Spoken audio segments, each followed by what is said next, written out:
ബലമായ സംശയമുണ്ട്. ഇവൻ ആഹാരം നിർത്തിയിട്ട് ഇവൻ കസേരയിലിരുന്നാണ് വാരി കൊടുക്കുന്നത്. ആ കയ്യിൽ ഒരു ചുള്ളി കമ്പ് കാണും ഇവന്റെ കയ്യിൽ. കാരണം ആ കുട്ടി അങ്ങനെ ആഹാരം കഴിക്കാറില്ല.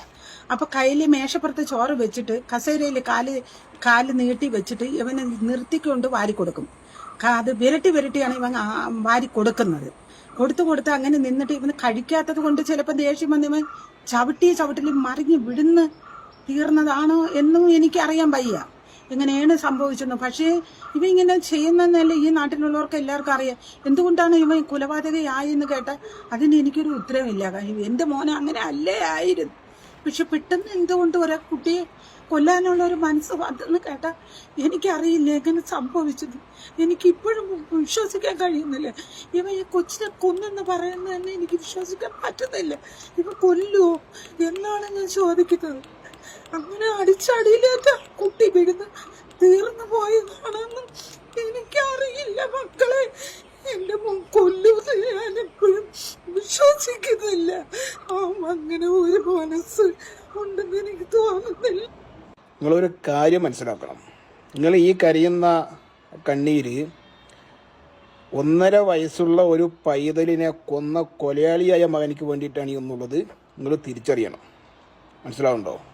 അപ്പം നിങ്ങൾ പറയുന്നുണ്ട് എൻ്റെ മോന് അങ്ങനെയൊന്നും ചെയ്യുമെന്ന് തോന്നണില്ല. ഏതൊരു ഉമ്മാക്കും ഒരു മകൻ്റെ പേരിൽ ഇനിയിപ്പോൾ മകൻ റൗഡി ആയാലും കൊലപാതക ആയാലും ഒരു ആദരവും സ്നേഹമൊക്കെ ഉണ്ടാവും. പക്ഷെ അതിൽ കാര്യമൊന്നുമില്ല. ഓക്കെ, നിങ്ങൾക്ക് ആ പിഞ്ചു പൈതലിനെ നിങ്ങളുടെ മോൻ കൊല്ലുമെന്ന് തോന്നുന്നില്ല എന്ന് പറഞ്ഞു.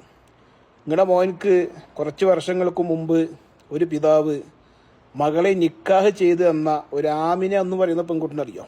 നിങ്ങളുടെ മരുമോള് അഷ്കറിന്റെ ക്രൂരതയാണ്. അഷ്കർ ഭിത്തിയിൽ തല പിടിച്ചിടിപ്പിച്ച് ബ്ലഡ് ക്ലോട്ടായി അത് പിന്നീട് വലിയ ആരോഗ്യ പ്രശ്നമായി മാറുകയായിരുന്നു. ഇപ്പോൾ ആമിന നമ്മളോടൊപ്പം ചേരുകയാണ്. മോളെ, എന്താ ഉപദ്രവിക്കുമായിരുന്നു?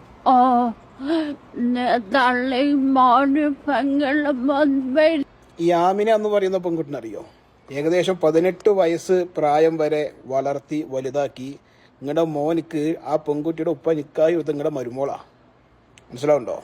ഇതും നിങ്ങളുടെ മോന് ഇങ്ങനെ ചെയ്യൂല എന്ന് പറഞ്ഞിട്ട് ഒരു കണ്ണീരിട്ടാൽ നോക്കട്ടെ. ഇതും ക്രൂരത കാണിച്ച് അതിനെ മർദ്ദിച്ച് അതിനെ മാനസിക നില തെറ്റിയ അവസ്ഥയിൽ ആ ഒരു സ്വയംഭവത്തിൽ പറയുന്നുണ്ട്, മോനും അമ്മയും പെങ്ങളും, അതായത് നിങ്ങളും നിങ്ങളുടെ മോനും നിങ്ങളുടെ മോളും കാണിച്ച കൊടും ക്രൂരത ആ പെൺകുട്ടിയുടെ ജീവൻ ഈ നിലയിലാക്കിയ ഇവർക്കിതിൽ ബന്ധമുണ്ടാവും. അതുകൊണ്ട് ഇവരെയും ഇവരുടെ മകളിനെയും കുടുംബം മുഴുക്കം എന്ത് ചെയ്യണം?